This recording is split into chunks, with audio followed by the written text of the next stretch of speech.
안녕 친구들, 돌아온 걸 환영해요. 요코하마산 강속구와 스플리터의 조합. 선발일까, 중간일까? 김태형 감독의 선택은 어디를 향하고 있을까? 2026년 1월 27일 인천국제공항. 롯데 자이언츠의 김태형 감독이 출국장을 향해 걸음을 옮기고 있었다. 목적지는 대만 타이난. 이미 먼저 출발한 선수단과 합류하기 위한 일정이었다. 출국에 앞서 취재진과 마주한 김태형 감독. 그에게 쏟아진 질문들 가운데 유독 많은 비중을 차지한 주제가 하나 있었다. 바로 새로 영입한 아시아 쿼터 투수 코야마 마사야에 관한 이야기였다. 2026 시즌은 KBO 리그의 아시아 쿼터 제도가 처음 도입되는 역사적인 해다. 각 구단은 아시아 지역 출신 선수 한 명을 외국인 선수 쿼터와는 별도로 등록할 수 있게 됐다.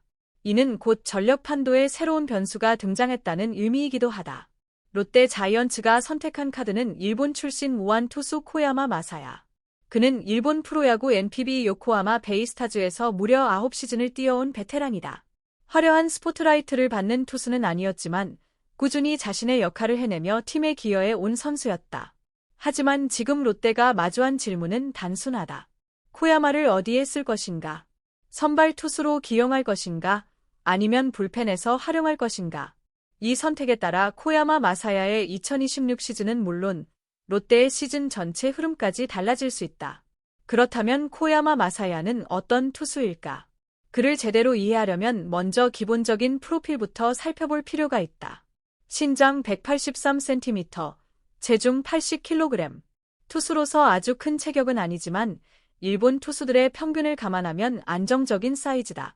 그의 가장 큰 무기는 최고 구속 155km에 이르는 직구다.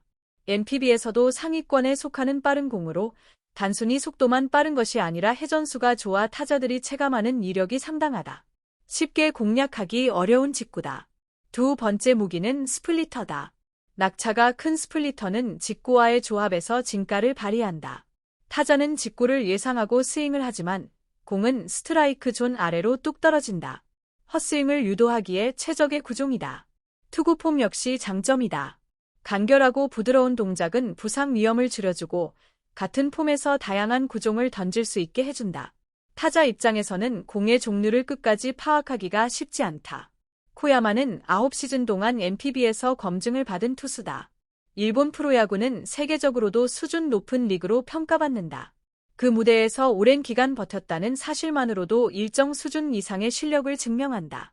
에이스급 투수는 아니었지만 꾸준히 팀에 기여할 수 있는 안정적인 자원이었다. 물론 완벽한 선수는 없다.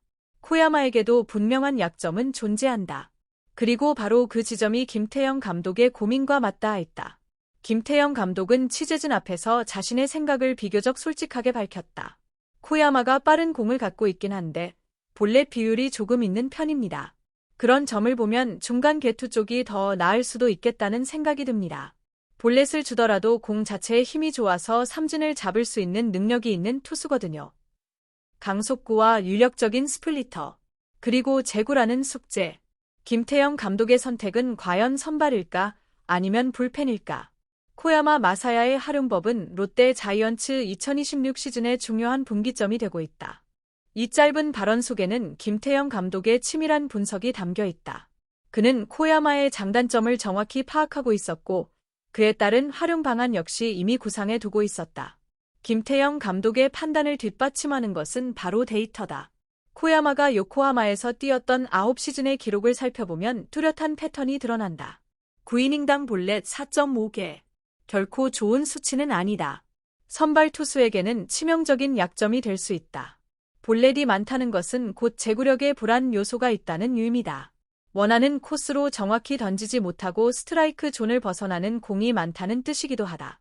선발 투수는 최소 5이닝 이상을 책임져야 한다. 그 과정에서 볼넷이 계속 나온다면 주자는 쌓이고 투구수는 늘어난다. 결국 이른 시점에 마운드를 내려올 수밖에 없고 이는 팀 불펜에 큰 부담으로 이어진다. 하지만 코야마의 다른 지표를 보면 이야기는 달라진다.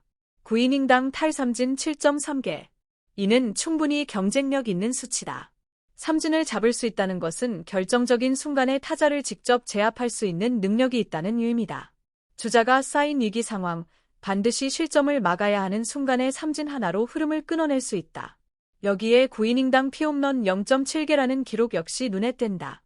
홈런을 거의 허용하지 않는다는 뜻이다.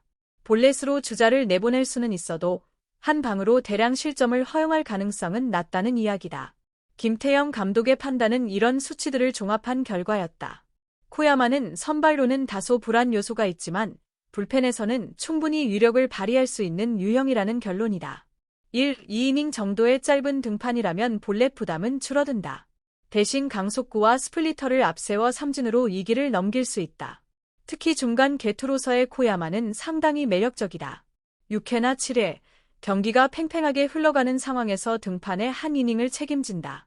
볼넷 하나쯤은 나올 수 있지만 결정적인 순간에는 시속 155km의 직구나 낙차 큰 스플리터로 타자를 삼진 처리한다. 이것이 바로 김태형 감독이 그리고 있는 그림이다. 물론 모든 가능성은 열려 있다. 김태형 감독은 현재로서는 불펜 기용에 무게를 두고 있지만 아직 완전히 결론을 내린 상태는 아니다. 그는 유연한 태도를 분명히 했다. 캠프에 가서 코야마와 면담을 해보면서 이야기를 나눠보려고 합니다. 이 말은 상당히 중요하다. 감독의 일방적인 판단이 아니라 선수와의 대화를 통해 방향을 정하겠다는 뜻이기 때문이다. 코야마 본인의 의견을 존중하겠다는 메시지이기도 하다. 물론 김태형 감독은 웃으며 현실적인 한마디도 덧붙였다. 본인이 하고 싶다고 해서 다 그 자리를 맡길 수는 없죠. 선수의 희망이 곧바로 팀의 결정이 될 수는 없다는 냉정한 인정이다. 하지만 이어진 말에서 그의 진심이 드러난다. 그래도 본인이 선호하는 역할이 있다면 그 자리에서 심리적으로는 더 편하지 않을까 싶습니다. 대화를 통해 방향을 정해보겠습니다. 야구는 결국 심리 싸움이다. 아무리 뛰어난 실력을 갖췄더라도 마음이 편하지 않으면 제 능력을 온전히 발휘하기 어렵다. 반대로 자신이 가장 익숙하고 자신감을 느끼는 역할을 맡는다면 그 자체가 강한 동기부여가 되어 더 좋은 결과로 이어질 수 있다. NPB에서 9시즌을 뛰며 어떤 역할에 더 익숙했는지, 어느 자리에서 가장 편안함을 느끼는지는 코야마 본인이 가장 잘 알고 있다. 그리고 그 답을 찾는 과정이 롯데 자이언츠의 2026 시즌을 좌우할 중요한 퍼즐이 되고 있다. 김태형 감독은 코야마가 쌓아온 경험과 감각을 존중하고 싶어 했다. 그리고 여기에는 또 하나의 가능성이 열려 있다. 바로 5선발 경쟁이다. 만약 코야마가 선발 도전을 원한다면 그는 롯데에서 가장 뜨거운 경쟁 구도 중 하나인 5선발 싸움에 뛰어들게 된다. 현재 롯데의 선발 로테이션은 1선발부터 4선발까지는 어느 정도 윤곽이 잡혀 있다. 하지만 5선발 자리는 아직 비어 있다. 여러 후보들이 이 자리를 놓고 치열하게 경쟁하고 있고 스프링 캠프는 그 경쟁의 본무대가 될 예정이다. 김태형 감독 역시 코야마를 이 경쟁의 후보로 보고 있다고 밝혔다. 코야마도 5선발 경쟁 후보로 생각은 하고 있습니다. 다만 그는 여전히 신중한 태도를 유지했다. 하지만 코야마가 지금까지 던져온 공이나 실제 컨디션, 경험 같은 것들은 아직 직접 보지 못했습니다. 자세한 건 대만에 들어가서 김상진 투수 코치와 상의한 뒤 결정할 생각입니다. 현재 김태형 감독이 가진 정보는 데이터와 영상뿐이다.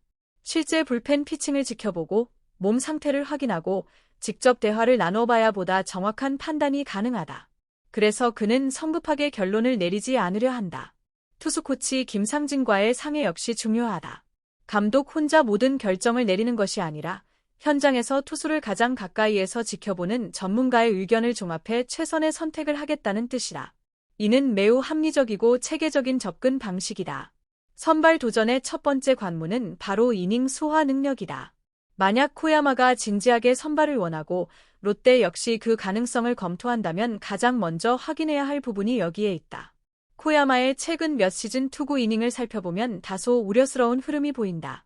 2021년 137이닝, 2022년 99와 3분의 1이닝, 2023년 53이닝, 2024년 40과 3분의 1이닝, 2025년 23과 3분의 2이닝, 이닝 수가 해마다 뚜렷하게 줄어들고 있다. 2021년 이후 단 한 번도 100이닝을 넘기지 못했고 최근으로 올수록 감소폭은 더욱 커졌다. 이는 여러 가지 이유로 해석할 수 있다. 부상 때문일 수도 있고 팀 내에서의 역할 변화 때문일 수도 있다. 혹은 나이에 따른 체력 저하일 가능성도 배제할 수 없다. 이유가 무엇이든 현재 코야마의 이닝 소화 능력은 선발 투수로서 충분하다고 보기는 어렵다. 선발 투수는 시즌 내내 꾸준히 이닝을 책임져야 한다. 한 시즌 30경기 안팎을 선발로 나선다면 최소 150이닝 이상은 던져줘야 팀에 실질적인 도움이 된다. 최근 5년간 코야마가 그런 이닝을 소화한 적이 없다는 점은 분명한 고민거리다. 물론 환경 변화가 긍정적으로 작용할 가능성도 있다. 새로운 리그, 새로운 팀, 그리고 새로운 동기부여. 이런 요소들이 코야마에게 다시 활력을 불어넣을 수도 있다. NPB에서는 역할이 줄어들었지만 KBO에서 주전 선발로 기회를 얻는다면 그 자체로 강한 자극이 될 수 있다. 하지만 이는 말이 아니라 스프링 캠프에서 증명되어야 한다. 충분한 이닝을 건강하게 소화할 수 있는지, 여러 차례 등판 이후에도 고의가 유지되는지, 체력적으로 시즌 전체를 버틸 준비가 되어 있는지. 이 질문들에 대한 답이 긍정적이라면 코야마의 선발 도전은 현실이 될 수 있다. 반대로 답이 부정적이라면 불펜으로의 전환은 불가피하다. 여러분은 어떻게 생각하시나요?